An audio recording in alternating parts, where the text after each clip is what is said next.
Olá, boa noite. Bem-vindos ao Gerando Conteúdo. Hoje a gente vai falar sobre histeroscopia.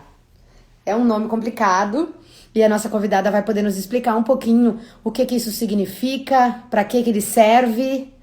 Acredito que a doutora já deva estar conectando para a gente poder dar início a tirar as nossas dúvidas. Vou aguardar um pouquinho.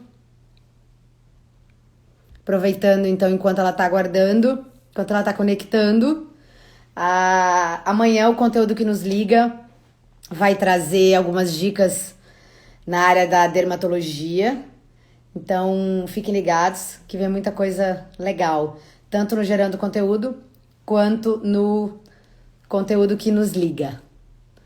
A doutora Ju é especialista no exame que a gente vai conversar um pouquinho. Então, se alguém tiver alguma dúvida, quiser colocar aqui, fiquem à vontade. A gente vai tentar sanar todas essas dúvidas no decorrer da live. A doutora Ju me mandou uma mensagenzinha aqui no Zap que tá com dificuldade aqui de conectar, que ainda não apareceu, mas ela já deve estar aparecendo, ó. Entrou aqui já. Vamos conectá-la. E vai conectar. Vai dar uns minutinhos. Oi, Oi, boa noite, Aline. tudo bem com a senhora? Tudo bem, tudo bem. Tudo. Minha estreia aqui, hein? Eu tava com medo de não conseguir, mas já tá dando Tava, certo. tava nervosa. Tava um Doutora, pouquinho. vários médicos que já passaram aqui pelo Gerando Conteúdo e que ainda vão passar também estão debutando na questão da live. Tiram Uhum. de letra. No outro dia, já estão com a agenda marcada para várias lives. Então, não te preocupa, é só a primeira. Eu sou tagarela, vamos ter assunto para falar. Vamos embora. Eu já Vamos. comentei com o pessoal que a live está super aberta às perguntas. Se alguém tiver alguma dúvida, né, Doctor, pode mandar e a gente vai respondendo no decorrer da live. Com certeza. Bom, eu acho que vamos começar contigo te apresentando. Então tá bem. Eu sou Juliana Zanata, sou ginecologista e obstetra e tenho minha especialização em endoscopia ginecológica. Eu trabalho na Plenitar Saúde da Mulher e minhas cirurgias são basicamente no Hospital Bahia Sul e a parte obstétrica eu faço no Ilha Hospital e Maternidade, a maioria dos meus partos, né? Já começou a falar um pouquinho, então, do nosso tema de hoje? Então, Doctor, eu vou te questionar porque já é um nome difícil. Eu confesso que eu ensaiei durante alguns minutos e já falando, tentando aqui mentalizar para eu não errar. Aham, Histeroscopia. O que é isso. isso? Então, ístero significa útero, e escopia significa olhar. Então, esteroscopia é uma endoscopia do útero. É um procedimento, a gente pode chamar de um exame, dependendo, ou uma cirurgia minimamente invasiva, onde a gente vai usar um trajeto natural do corpo da mulher, a gente entra com uma pequena câmera, essa câmera geralmente tem um diâmetro máximo de 4 milímetros, então é uma finura de um canudinho, a gente entra pelo canal do colo do útero e consegue avaliar todo esse trajeto, entra dentro do útero, na cavidade endometrial, na cavidade uterina, e consegue fazer essa avaliação, né, desse ambiente e das diversas doenças que a gente pode encontrar aí nesse local, né? Tá. Doutor, e para que ele serve? Então, assim, a esteroscopia raramente vai ser o primeiro exame solicitado para avaliação da cavidade endometrial. Geralmente, o primeiro exame, quando um ginecologista examina a sua paciente, ele faz o exame físico, mas o miolinho, eu digo sempre para a paciente, o colo do útero, eu trouxe até, as minhas pacientes sabem que eu tenho as minhas maquetes, as minhas coisas, eu gosto de desenhar, rabiscar, então eu trouxe para dar uma né, Uma ilustrada. para uma Uma ilustrada, isso aí. divertida na live. Mostra para Então, nós. vamos ver, vamos ver. Então, aqui. Então, essa aqui é uma maquetezinha clássica da pelve feminina, onde aqui nesse lado, né? Não sei se fica à direita ou à esquerda de quem vê, mas aqui. Nós temos, então, peraí, vamos lá. Aqui é a bexiga, aqui é o útero, aqui é o intestino. E esse tubinho aqui é a vagina, né? Nós estamos ainda vendo a trompa e o ovário, as duas trompas e os dois ovários. Uma visão assim, isso é a mulher vista de lado, né? Tá. Então eu vou lá no fundo da vagina, lá naquela bolinha lá, naquele furinho, e é por lá que eu vou entrar então com a minha câmera. O que eu sempre falo? Eu consigo ver o útero aqui por fora, vejo o colo do útero, mas no consultório eu não consigo ver lá dentro do útero. Então, aqui é uma outra visãozinha, né? Aqui. Então, é um útero como se eu fizesse um corte assim, olhasse de frente. E ali a gente está vendo, então, o endométrio. Aí aqui eu vou precisar de um a mais, que geralmente o exame inicial, um exame bem clássico, é a ultrassonografia transvaginal. Hoje as imagens melhoraram muito, sabe, Aline? Então, no começo da esteroscopia, a gente tinha muita esteroscopia diagnóstica. As imagens não eram tão boas a ultrassom, e tu às vezes entrava com a câmera só para ver o que estava acontecendo lá dentro. Hoje a gente acaba indo para as esteroscopias mais direcionadas já. Já vem com uma alteração do ultrassom e aí tu já entra para... Às vezes é para investigar, mas na grande maioria das vezes tu já entra para resolver esse problema lá dentro do útero, né? Tá. Então, classicamente, a esteroscopia é um exame para a gente avaliar patologias, doenças da camada interna do útero, do endométrio. Esse é o clássico. Ele é um exame, porque tu vai lá e identifica a lesão, mas ao mesmo tempo tu consegue tratar a grande maioria dessas doenças intracavitárias. Tá, então a importância dele, na verdade, é para poder fazer uma investigação ou para se descobrir, né? Não falando em investigação, se não vier com uma indicação, para que o paciente, que a médica, o paciente consiga então identificar uma possível doença do útero, é isso? Isso, e muitas vezes já tratá-la naquele mesmo momento, né? Vou te dar um Tá. exemplo bem clássico, assim, né? O dia a dia muito do esteroscopista as lesões intracavitárias mais comuns são os pólipos e os miomas, né? Então, o pólipo uterino, eu costumo dizer assim, que é uma carnezinha esponjosa que cresce dentro do útero, né? Ele é mais comum entre os 40 e os 50 anos, e a queixa principal da paciente é sangramento. Então, é aquela paciente que ela tem um padrão de ciclo menstrual e ela chega para ti e fala: meu ciclo mudou, tô sangrando mais, tô tendo mais cólica, ou tô tendo sangramento entre os ciclos menstruais. E aí tu vais fazer uma solicitação de uma ultrassonografia e vem lá pra gente. Aquela uma imagem, que é uma bolinha, tem o termo técnico é uma proliferação focal do endométrio, que tem um vasinho sanguíneo que nutre aquela carnezinha esponjosa, né? E pode trazer sangramento. Então, a gente entra, já consegue identificar, confirmar que é um pólipo mesmo, e ao mesmo tempo, o que se faz então? Nessa câmera, a gente acopla um equipamento que permite que a gente corte, cauterize sob visão direta. Então, eu estou olhando a lesão e estou indo fatiando, né, essa lesão e tirando tudo lá por aquele buraquinho. Então, a lesãozinha sai toda por aqui, né? Então, é um procedimento geralmente rápido, né? Mãos treinadas.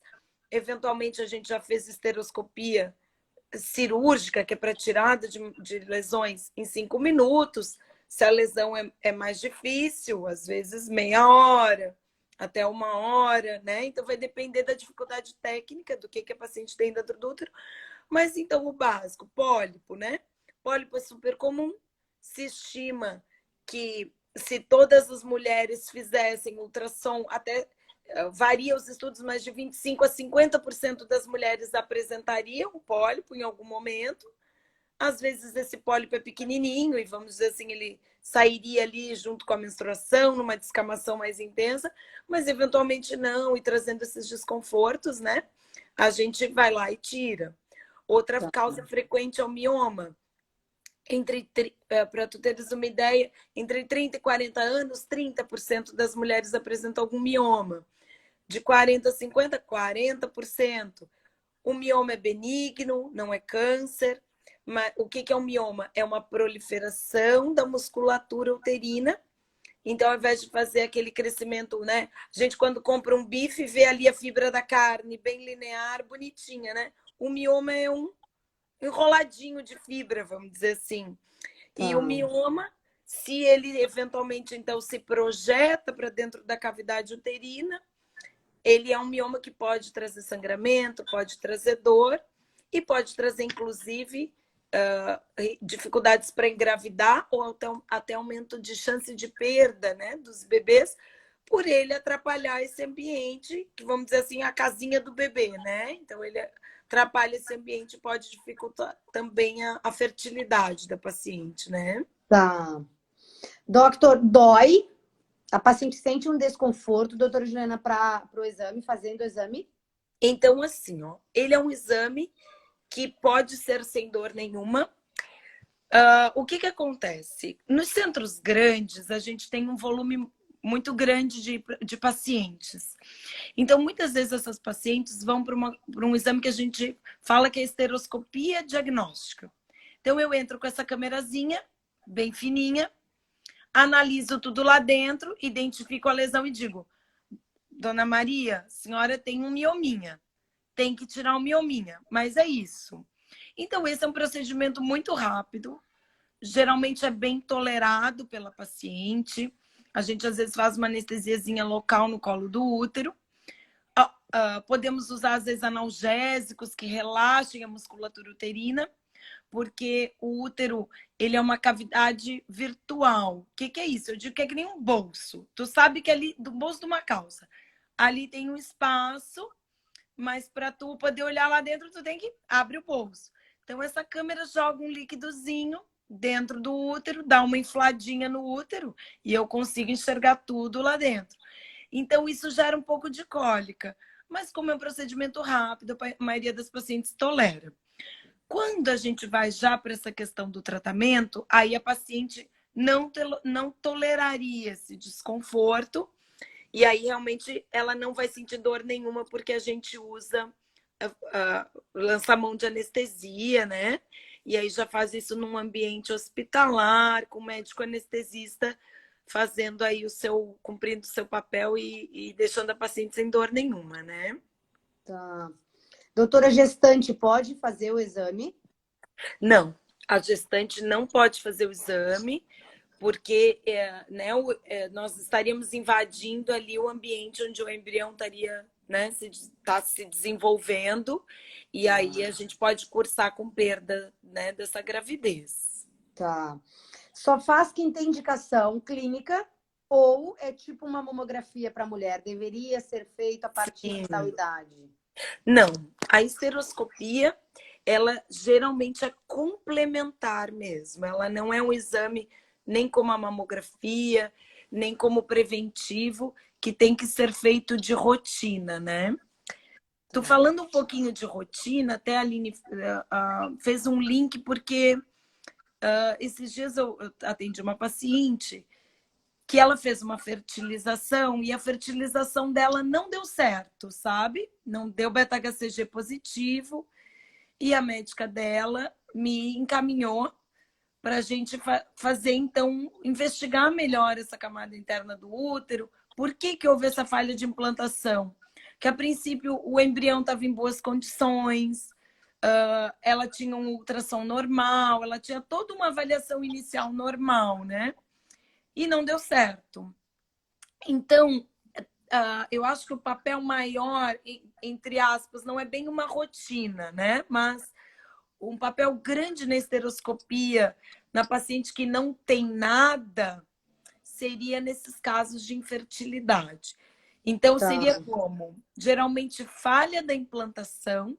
Então, a paciente passou por um tratamento, não conseguiu, né, e não conseguiu sucesso, mas também nos abortos de repetição. Então, aquelas pacientes que a princípio tu faz ultrassom, não tem nada, faz dosagem hormonal, não tem nada, tá tudo certo, e meu Deus, por que que eu perco, né?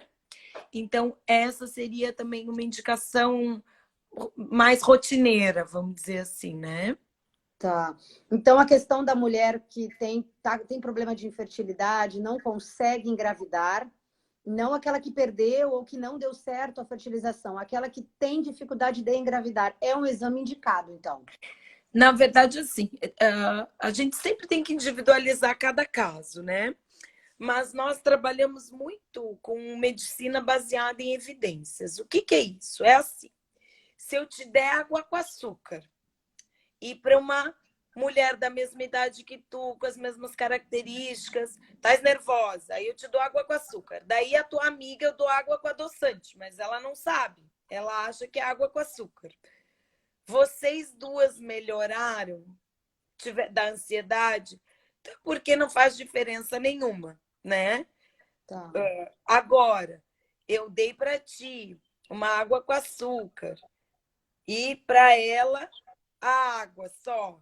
E ela não melhorou e tu melhorou? Opa, será que a água com açúcar então age? Claro, isso é um exemplo, né? Sim, Fictício, hipotético, assim, tá.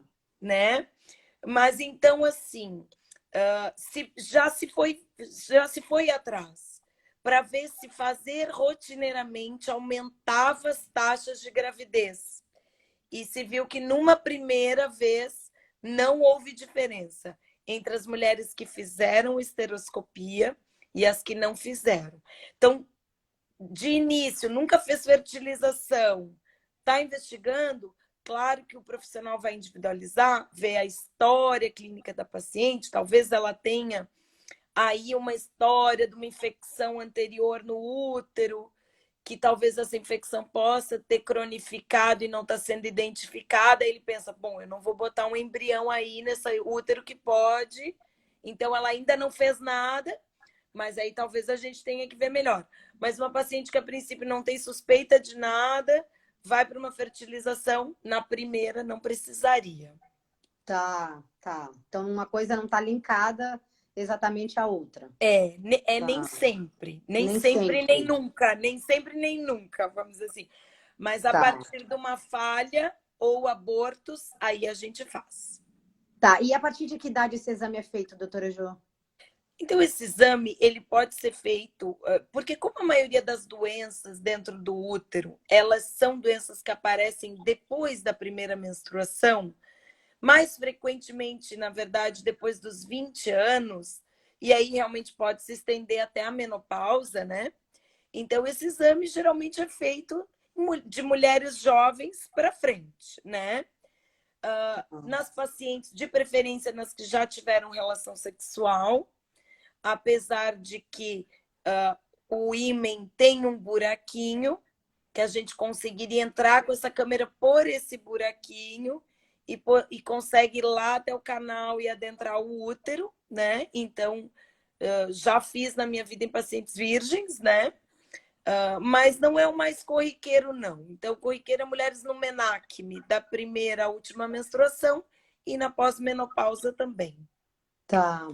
Aí a história do ímen, né, doutora? A gente até uma live que passou, a gente também conversou sobre isso. Existe a necessidade do exame, precisa ser feito.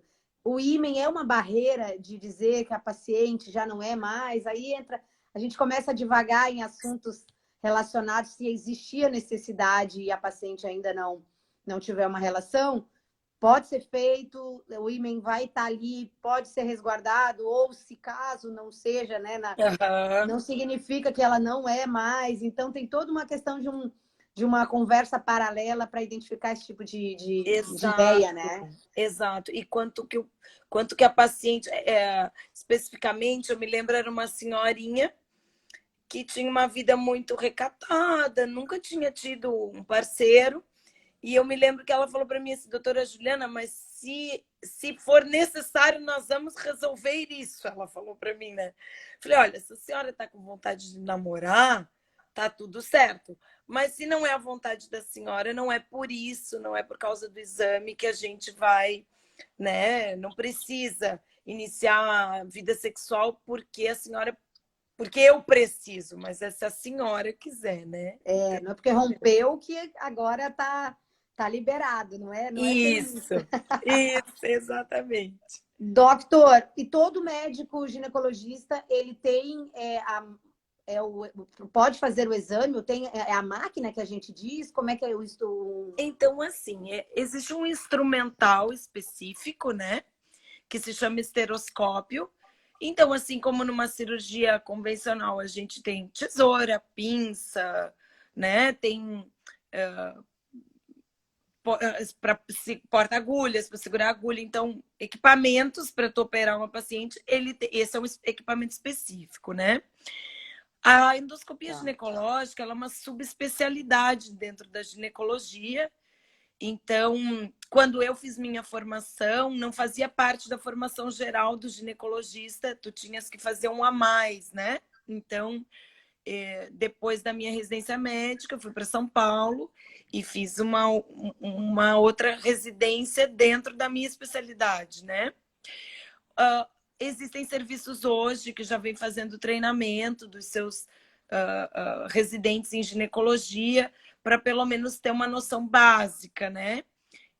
Mas hoje ainda a maioria dos endoscopistas tem uma formação específica, né? Aprofundou o seu conhecimento em endoscopia. O ideal é que o paciente que precise ou que tenha necessidade, então procure um profissional especializado que possa fazer o exame, né, da maneira mais correta possível, que possa também dar um auxílio para a leitura de resultado, etc. Sempre procurar um profissional que é especialista. Isso. Eu tenho uma rede de colegas que me encaminha muitos pacientes, né? E sempre agradeço, fico muito feliz pela confiança no meu trabalho, né? E então eu brinco assim, o paciente vem, eu sempre devolvo ela para o colega, né? Então, né, eu sempre devolvo, Boa. né? O paciente vem, ó, agora a senhora volta lá, né? Com o resultado do exame. A gente faz registro fotográfico, os pacientes gostam porque elas conseguem entender melhor o que está acontecendo com elas, né? Vendo, então a gente fotografa, enfim. Mas todo ginecologista ele está capacitado no mínimo para indicar o procedimento, né?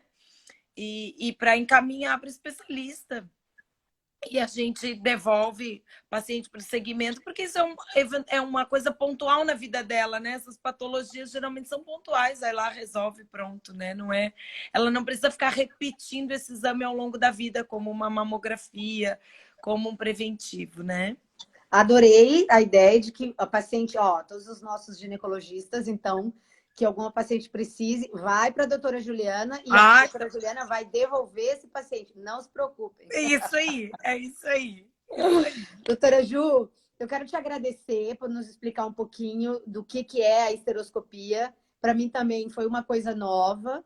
Então, aquilo que a gente conversou hoje, claro, eu dei uma lida, eu li sobre o assunto, eu me inteirei do assunto, como todas as lives, eu sempre procuro me inteirar, né? Eu venho na semana lendo o que eu vou conversar, mas porque eu também não sabia, então muita gente não conhece, não conhecia. Te agradecer por nos elucidar e nos trazer um pouquinho mais de conteúdo, transmitir um pouquinho mais do que tu sabe. Imagina, eu que agradeço, né? E vou dizer assim, ó, foi uma conversa entre amigos aqui, assim, né? Entre amigas, me senti bem à vontade, até esqueci que estava falando nem sei para quantas pessoas e que isso aí vai ficar gravado, né? Para muitas outras mais. Vai ficar gravado, Espero ter ajudado. Ajudou, vai ficar gravado aqui no GTV, vai para o GTV da clínica, vai para o podcast no Spotify e aí, quiçá, para o mundo. Vai informação para o mundo inteiro. Maravilha. Doutor, obrigada, também tem pela gente... oportunidade. Imagina. Tem aqui, o Dr. Roger esteve aqui, já disse minha sócia, já deu. Ai, Acho que querido! pacientes passaram aqui também, mandando coraçãozinho. Doutora Renata aqui mandou também um coraçãozinho. Ai, grande Simone, amiga, doutora obrigada. Juliana, médica maravilhosa, toda atenciosa. Tati, Oh, parabéns. Então, obrigada. teve bastante aqui comentário também sobre a tua pessoa, Fernanda. Então, todo mundo te adora, né? Tu Ai, sabe obrigada. disso. E agora eu vou aguardar, então, para esperar qual vai ser o teu calendário de lives daqui para frente, já que essa primeira Vamos, foi de vamos letra. aprofundar os temas, vamos falar né, quem tiver dúvidas, os pacientes que quiserem, podem depois postar lá, eu vou tentar responder. Eu estou bem iniciando mesmo no Instagram, né? E que a gente que tem filho pequeno tem tanta coisa para fazer. É trabalho, é filho, casa, marido, né? Mas eu, dentro do possível, vou tentar responder. Se surgirem dúvidas, é só mandar lá para mim no direct, eu vou tentar sanar essas dúvidas, tá? Tá, eu vou deixar marcado o Insta da clínica, para o Ok. pessoal que tiver alguma dúvida para seguir. E, doutora, muito obrigada. Eu que agradeço, querida. Tenha uma boa noite. Para nós, tá? Um beijo, beijo a todos. Beijo. Obrigada pela companhia, pessoal. Obrigada. Imagina. Tchau, Até. tchau.